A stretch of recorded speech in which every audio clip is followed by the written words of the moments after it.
first of all, those of you who know Julian will know that he is exceptionally well organised. So we actually, those of us speaking, had to send our slides in about 3.5 months ago. Some of my slides are therefore not very good.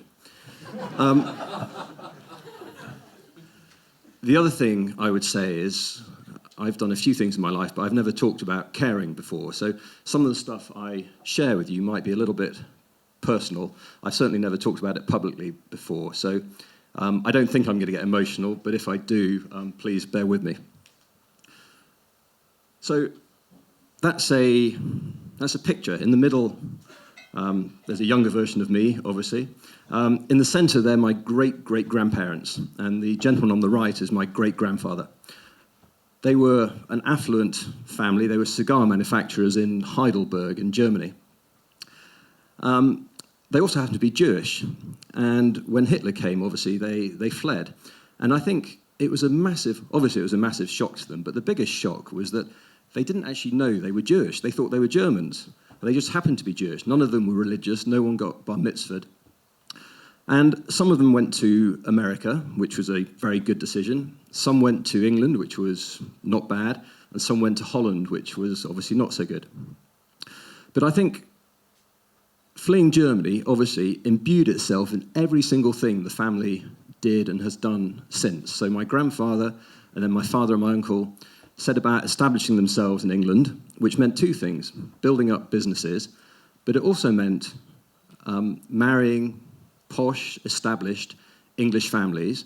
And the aim, certainly, of all my cousins and my brothers, subconsciously, I think, no one's ever said it aloud, was to become English. And that meant marrying into nice families, buying a house in the country, having lots of children, and if you could get a couple of Labradors in the mix, so much the better. And the brothers, obviously, I'm number 2 of 4. That's my older brother and his 4 boys at his big house in the country. And that's my wife on the right, with 2 of my children. Those are the girls. Actually, that's not my son behind, but as I said, we didn't have much time to put these slides together, but you get the picture. So far, so good. But in actual fact, along the way, I've had a couple of, the journey has not been quite as straight as I hoped it would be. So the first thing that happened to us was my mother, about 15 years ago, became an alcoholic.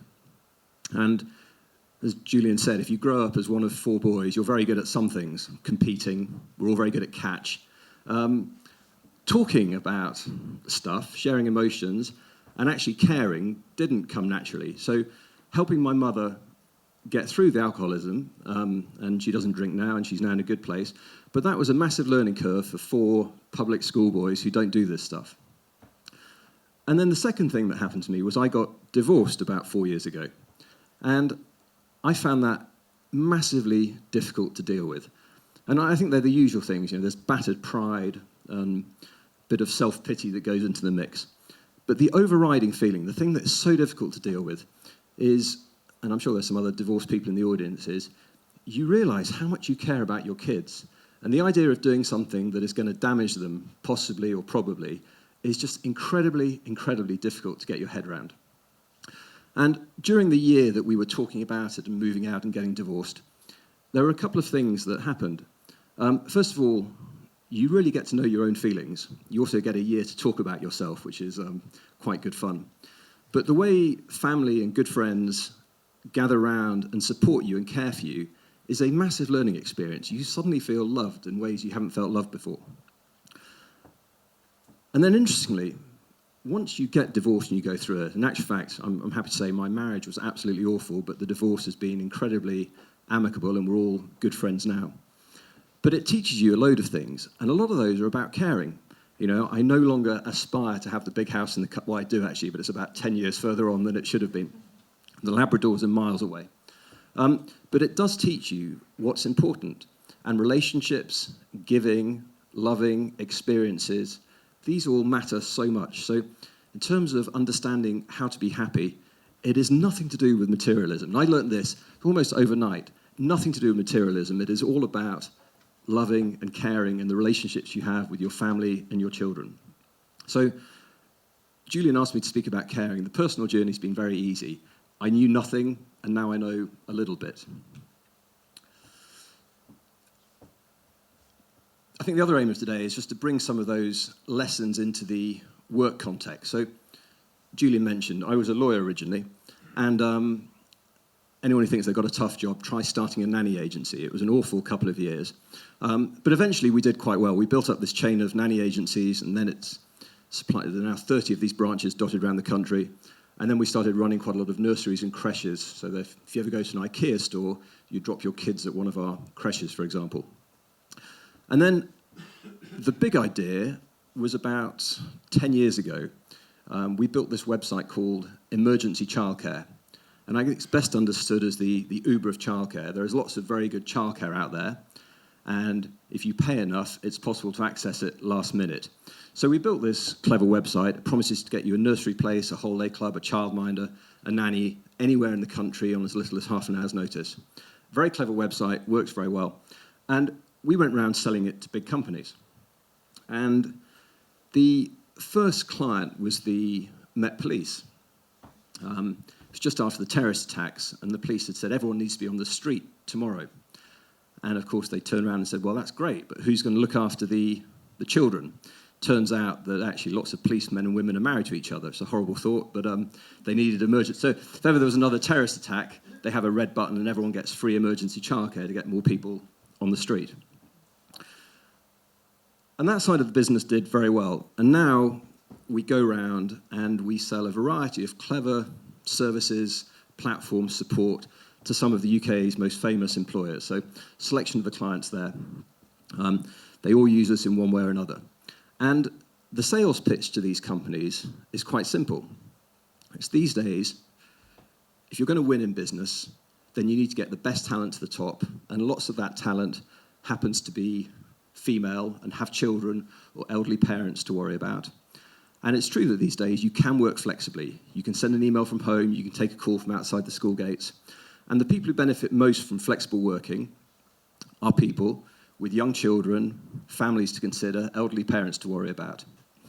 And so the sales pitch to these companies is, if you can give your employees a little bit of cultural empathy, a bit of practical support, then everyone with children or elderly parents to worry about will find a way to combine work and family successfully. And you do that, and those people will be some of the most engaged, productive, and loyal members of any team. Great sales pitch, works very well, and it's in vogue at the moment. But here's the interesting thing for us. Since we've been doing this, we've run a little informal exercise ourselves, and we look at all our clients, and we try and divide them into two halves. Which of these companies genuinely get it, have genuinely understood that if you care for your employees, there is a huge payback, and which of them are just playing the game and trying to do it because everyone else is doing it? And we look at the clients, put them in two halves, and sure enough, no surprise, the companies that genuinely get it, that have genuinely understood, do this stuff here, and there is a payback, are the more successful ones. And you start looking at it, actually, and there's tons of academic research. Companies that get culture right win. So that's what we do for a business. And then, finally, I was just going to talk briefly about how we try and live some of those values in our own business. So we have a nice business now, 20 million turnover, 400 employees, head office team, about 65 of us. And I remember when we started, we had a small office down in Fulham, and we used to have our company values written on the wall. And if I'm honest, I didn't believe any of them. And there is an element, you talk about caring, and there's an element in a lot of us think caring really, isn't it a load of bollocks? I could not disagree more. It's taken me a long time to get there, but this stuff is so, so important. So we have one of our values, and it's called respect and trust. It could be called caring. The idea is you have to create an environment where people are allowed to flourish, are allowed to have some personal autonomy, are allowed to be the best they can be. And we spend ages making sure that's a reality. And I think it's Epicurus who said, for most of us, the reason we do caring acts, the reason we're generous, it's a little bit selfish. It makes us feel good. But I don't think that's a bad thing. The reason we have a great work environment, it just makes my life easy. It's the most rewarding thing to see these people that we've grown up with flourish and develop and be brilliant. And it means I can sit back and do presentations for Julian. As a final point, I would just say what I said about Epicurus, and most of us are selfish, that certainly applies to me. It took me a long time to learn that I'm happier and better if I'm giving and caring. I don't actually think that's true for everyone. You know, in our business, we employ hundreds and thousands of, not hundreds of thousands, hundreds, thousands of child carers. Some of these people start off being genuine carers. I have a youngest daughter who wants to be a vet. You know, some people start off being carers. For most of us, this is a journey we have to go through. So if you're one of the rest of us like me, I hope you've taken some points out of that.